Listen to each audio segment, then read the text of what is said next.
Yes, kali ini gue akan coba mereview secara singkat aja ya untuk trailer resminya nih Don't Breathe kedua yang sudah rilis kurang lebih 10 jam lalu ya. Gue liat ya di Indonesia tuh kurang lebih jam 10 malam, gue liat tuh jam 10 malam sudah rilis dan gue udah saksikan kurang lebih hampir 3 menit. Dan ini sedikit membuat gue agak sedih sedikit sebenarnya sih, yang sering gue utarakan ya di podcast-podcast gue sebelumnya, bahwa nih film-film Hollywood nih atau film-film yang ada beredar sekarang nih ya sering ngasih trailer, menurut gue nih kayak sering ngasih tuh kayak kisi-kisi itu yang utama-utamanya menurut gue nih. Kalau di contohnya di film Don't Breathe kedua ini, gue liat nih kayak alur cerita film gitu. Jadi gue kayak ngerasa tuh udah bisa ngenebak nih jalannya film ya, misalkan 1,5 jam ya nih cerita nih pasti seperti ini, seperti itu. Menurut gue sedikit menyayangkan sih ya, karena adegan-adegan kayaknya tuh adegan-adegan yang pentingnya tuh adegan-adegan yang kayak plot endingnya aja tuh kayak kita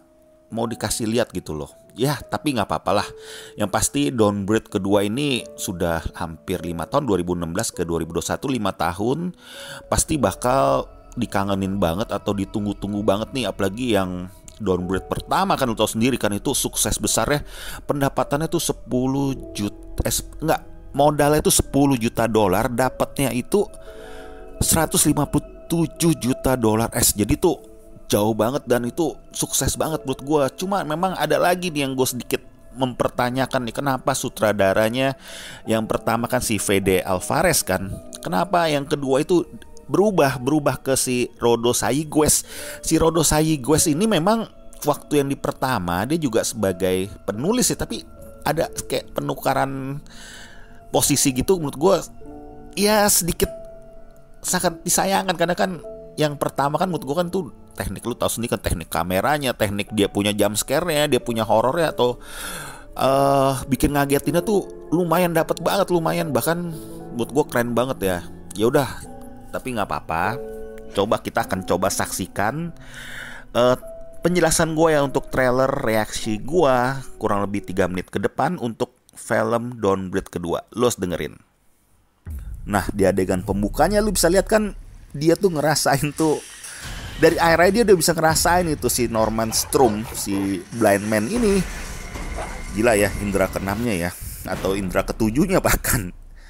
Nah, di trailer pembuka ini lu bisa lihat ya, dia akhirnya tuh perkenalan dia tuh dengan anak kecil. Yang gue baca itu dia adalah kayak yatim piatu tuh yang kayak tersesat atau rumah itu habis kebakaran. Yang akhirnya kayaknya dia tuh bakal jadi teman sama dia, atau jadi dia tinggal di sana, dititipkan tuh. Kalau lihat tuh dia bilang go save, rumahnya tuh aman, dengan suara khasnya. Tapi gue liat badannya sekilas lebih kurus ya dia ya. Aktornya sendiri gue liat usianya sudah 68 tahun. Mungkin tuh salah satu faktor utamanya juga yang bikin dia kelihatan jadi lebih kurus. Nah lu lihat nih, ketika dia sudah ada di rumah si blind man ini, kayak tuh ada penculik yang datang ke rumah dia yang tanpa sengaja. Gue liat nih, kayaknya kayak sengaja deh. Kalau gue lihat nih kayak sengaja, apakah, tapi motifnya ini gue nggak tahu apakah pengen culik atau emang dia tahu masa lalu si blind man ini, yang maksudnya tuh yang kan dia kabur dari polisi kan, atau dia kan dikejar-kejar polisi kan. Nah itu masih jadi tanda tanya nih sebenarnya nih. Tuh lihat tuh, dia akhirnya nih si anak kecil nih kayaknya ketangkep nih sama si para tawanan ini nih.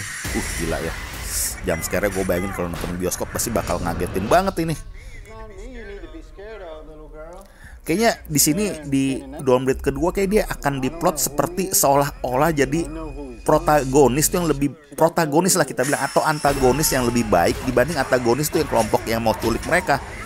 Tuh akhirnya kan tuh diculik, dibakar rumahnya. Nah ini kayak kita udah bisa nebak nih, dia kayak film-film pada umumnya lah, kayak dia pengen balas dendam, datang tuh lihat tuh, matiin lampu ke rumah penculiknya. Tuh, kau akan lihat apa yang aku rasakan, apa yang aku lihat, dia bilang gitu kan. Gila, dia bilang seperti itu. Wah ini sih tinggal tunggu satu-satu bakal tewas aja nih, gue lihat nih kayaknya nih para penculiknya ada 3 atau 4 orang nih sepertinya. Dia pakai palu tetap biasa. Gila ya. Don't blink. Wah gila deh, ini permainan cat and mouse banget ini. Tuh ceritanya dia kayaknya tuh udah nah ini yang di air ini lagi nih.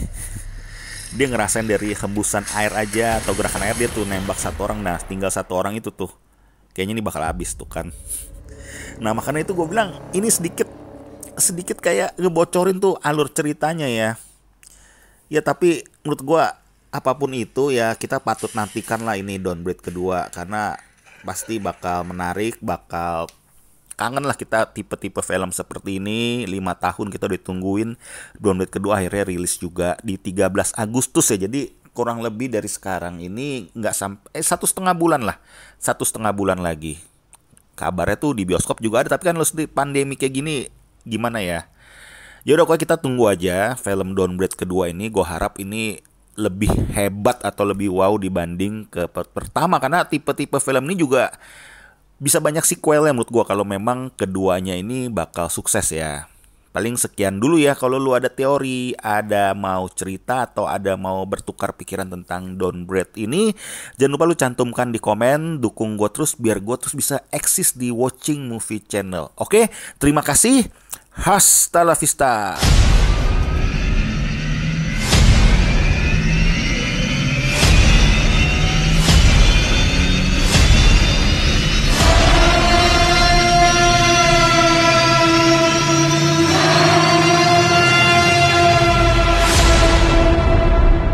Halo masa bersama Watching Movie Channel. Jangan lupa support dan subscribe Watching Movie Channel. Terima kasih, hasta la vista.